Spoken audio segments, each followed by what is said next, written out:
0884. Thank you. Thank you.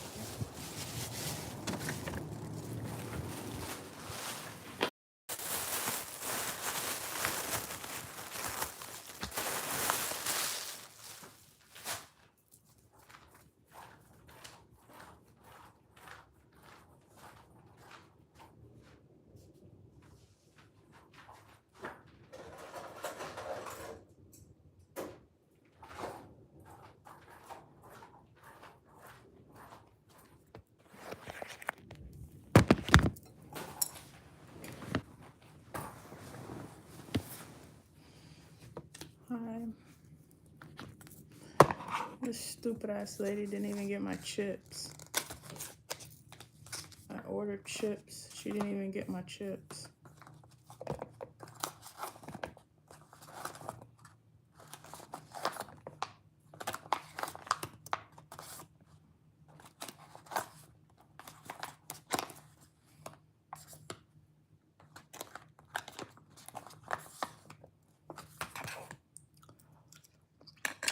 So now I have to eat my sandwich without chips.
It's fine.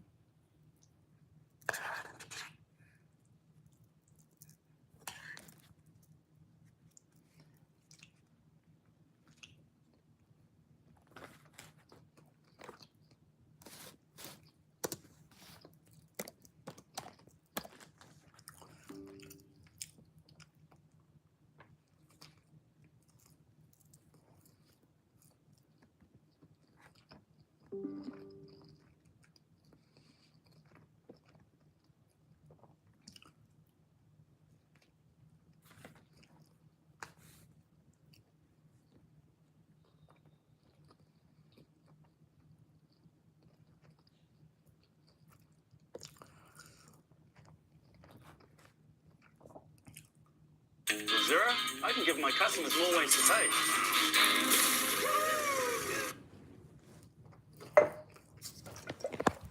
Hold on, I gotta get something to drink.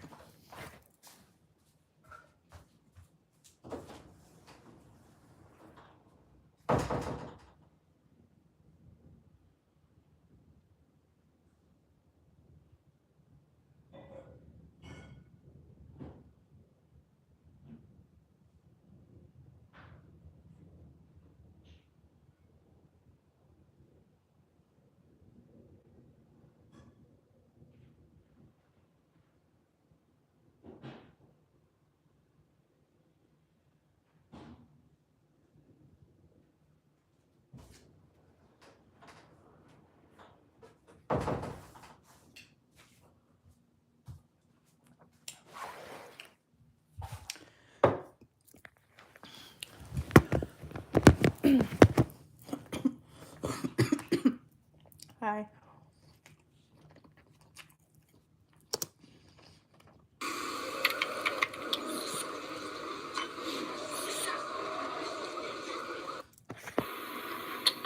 At 19, I started being a shop girl here in Illinois. And then I got a call from one of my homegirls saying like, oh, you know, so and so need a partner to go to XYZ club or whatever. So I'm like, okay, cool, I'm gonna go or whatever. I never wanted to be a dancer, y'all. Never wanted to be a dancer. I wanted to be a shot girl because I grew up down south and all the girls down south was doing it. So I found a location here in Illinois that has. And by shot girl, I'm thinking she mean bottle girl, same thing. I think we call them bottle girls here. Shot girls. And I'm like, I want to do it too because, you know, I wanted to ride the wave. But I went from a shot girl to a dancer, so keep up. Okay, so back to the story. So anyway, so she hit me up and said like, hey, my homegirl, she need a partner. She gonna go audition to XYZ club. And I'm like, okay, cool. You know, I've been there. You know, it's some money on in there, but I never really worked at a black club. You know what I'm saying? So this was my first time. So we went. That was the start of me being a real deal, like nightlife dancer or whatever. So did that, and fast forward, it was so much going on like throughout the years. I was doing good. I wasn't drinking. All I needed was like one shot to you know, get my night going or whatever. Like I wasn't big on drinking. I was more of a wine drinker or whatever. So I didn't know nobody. A lot of the girls, I ain't gonna lie, they wasn't really checking for me when I was there because my confidence was straight through the roof. But it was cool though. They was doing what they needed to do because that was their territory, you know. So okay, so this was really just, you know, me getting my feet wet or whatever. I'm just giving y'all like a backstory, like what led up to me getting scared out of the club. So okay, this year I started at the black club or whatever, going good. I was only needing one shot, y'all, to like that'll hold me over for the whole night. Once I got in good, my partner, she ended up getting into a fight with somebody. She like, girl, you stay, I'm gonna be fine, da da da. And I'm like, you cool? She like, yeah, girl. But she did let me know like I'm finna beat so and so and so and so, and she did just that. She did just that. But she like, you stay, I'm finna leave or whatever, da da da. So she did what she said she had to do. They let me know like your partner just got kicked out or whatnot. So I was just All right. I got some studying to do.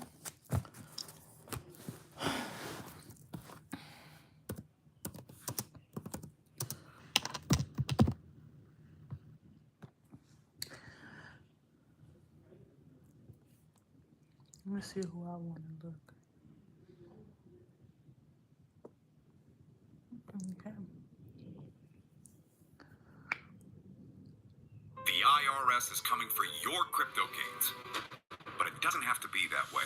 With a crypto IRS. Today, whether you're literally starting from zero or you're trading and you're trying to go full-time or improve, I'm going to take everything that I've learned over 9 years of day trading. So me documenting a growing trading accounts over the past 5 years on YouTube, and after years now being able to have days like these, and all doing so focusing on risk management and consistency, and show you my clear roadmap to become consistently profitable at trading in 2026. So first, I'm going to show you the very first steps that I would take if I'm just starting off, and if you're looking to just generally improve, making sure that you have this set up as a standard to learn. Then I'm going to show you how I retrained my mindset that in my opinion instantaneously puts you ahead of 90% of other traders just by knowing this one thing, how exactly I go about reading charts on a daily basis, how I use this information with trading math and statistics. It will completely change the way you think about trading. Then I'm going to talk about the basics of my strategy and the potential it gives me each day when I use it in my trading sessions, how I use all this to be able to journal and backtest and prove that my strategy works, and last but not least, how to get access to capital to be able to start with a small amount of money and still be able to reach actual profit goals. If you're looking for an easy BS feel-good video, this is the wrong place. What I'm going to give to you is a raw truth of exactly how I would get started if I could do it over again after 9 years of experience. So if you're serious about trading in 2026, lock in, and I promise this is going to be worth it at the end. All right, so let's dive in. So let's first start off with the resources that we need. Okay, I've been doing this for a long time. I also surround myself around a ton of verified traders, and I promise you all of them have started with this foundation. So I recommend you guys use these, and then you're able to follow along with the video, and you'll also have a resource to be able to use moving into the future as you're practicing this and implementing this. So the first thing is going to be this mind map of everything that I've put together that's critical to understand as a framework to learn trading. So the Education Hub is the first thing. The second thing is going to be a trade journal. This is a Notion trade journal, which I'll also give you full access, and we'll go over here in a second, but this is going to allow us to journal our trades and be able to look at what we're actually doing in testing to be able to see if our strategy is working and how to actually actually execute it. So the third thing is going to be TradingView. This is where we're going to do all of our analysis, charting, and actually finding these opportunities. And then the fourth thing is going to be brokers, exchange, firms to get access to capital, which we're going to talk about at the end of the video, okay? That's something that should happen after all of the fundamentals are worked out and once we're ready to actually get into that conversation. But that's one of the biggest things to note. When you're beginning, it's very, very exciting and you want to be able to put money into the market and start executing on trades, but then you start focusing on the wrong things. It's not what you should be focusing on right away. I learned that the hard way. Focusing on the fundamentals, learning how trading worked at its core, then getting into that as the final step once you're ready is a much safer way to do it, and it would have saved me a lot of money. So take my word for it. We're going to get into that a little bit later. All these resources are going to be in the description. Just follow me on Instagram, DM me the word tools, and I'm going to send you an entire spreadsheet with all of this and way more, so you can sort of have a home base of all the resources to be able to implement this. Okay, so as we're going into our chart, in order to set up a basic chart for you to be able to follow along, you're going to need to know a few things. You can go over to products here and click on super charts, and that's going to open up a chart here. You can set this to candles, and TradingView is going to give you a watch list of just the basic stocks and basic things to watch. If you want to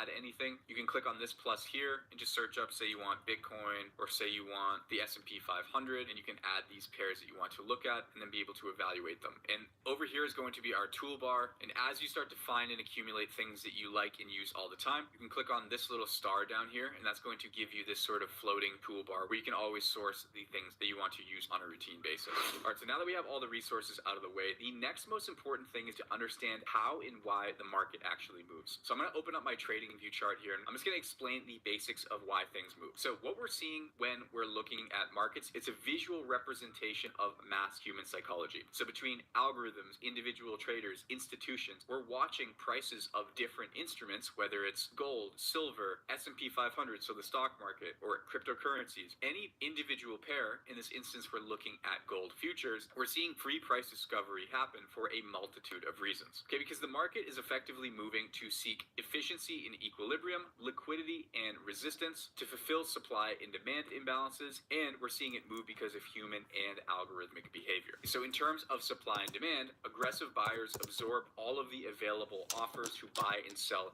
in the market, forcing price to move higher or lower to find new sellers. Okay, in terms of supply and demand, aggressive buyers are absorbing all of the available orders, forcing price to move higher to find new sellers, and then when supply is outweighing demand, there's aggressive sellers to absorb all of the bids, forcing price to move lower to new buyers. So in this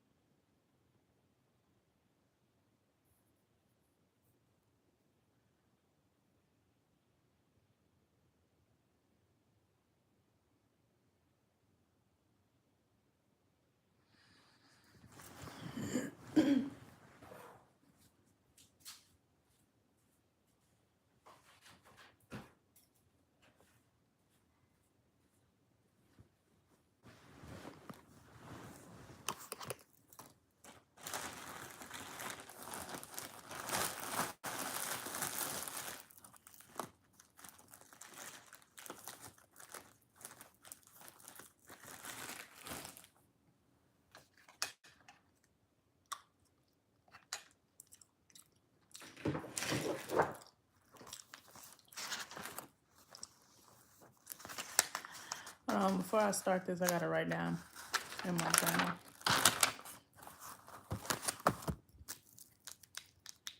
What is today? I think it's the 11th.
All right.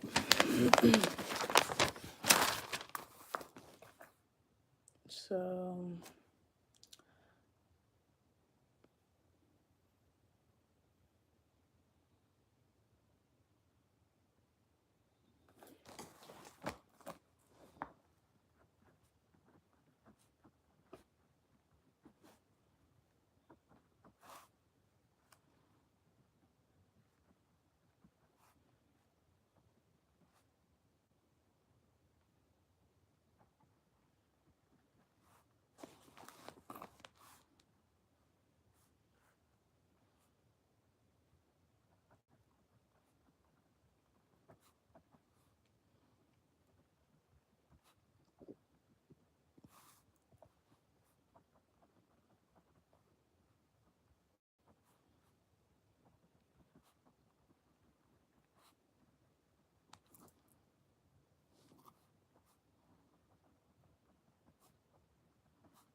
It move because of human and algorithmic behavior. So in terms of supply and demand, aggressive buyers absorb all of the available offers.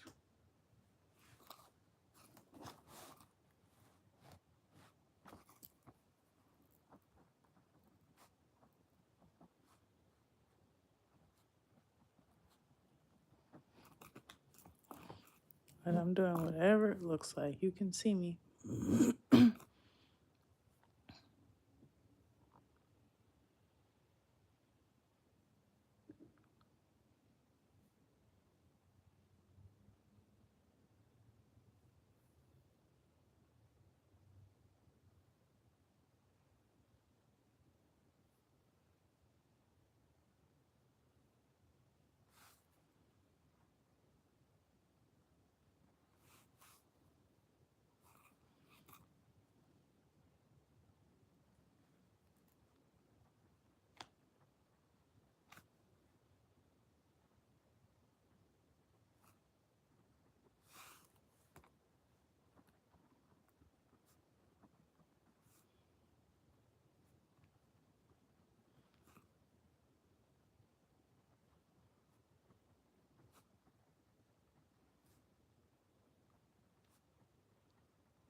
You just asked me that. Why do you keep asking me the same thing? What's wrong with you?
sell in the market, forcing price to move higher or lower to find new sellers. Okay, in terms of supply and demand, aggressive buyers are absorbing all of the available orders, forcing price to move higher to find new sellers. And then when supply is outweighing demand, there's aggressive sellers to absorb all of the bids, forcing price to move lower to new buyers. So in this situation, we have the price of gold moving up. That means that the demand is outweighing the current supply until we reach here, in which case there is too much demand and not enough supply, and then the price continues.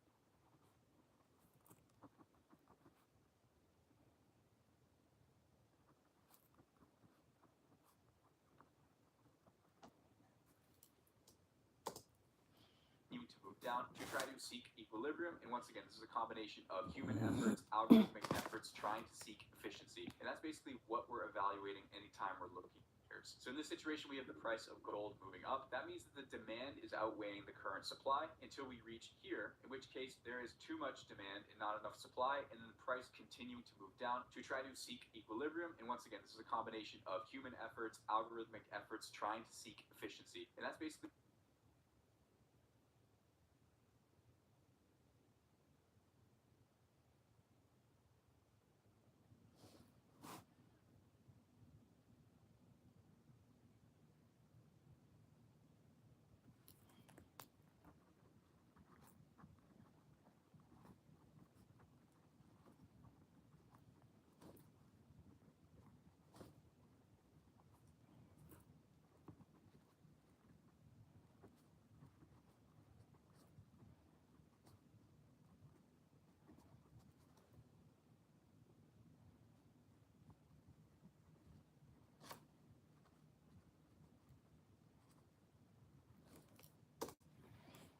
what we're evaluating anytime we're looking at a chart. And in this process of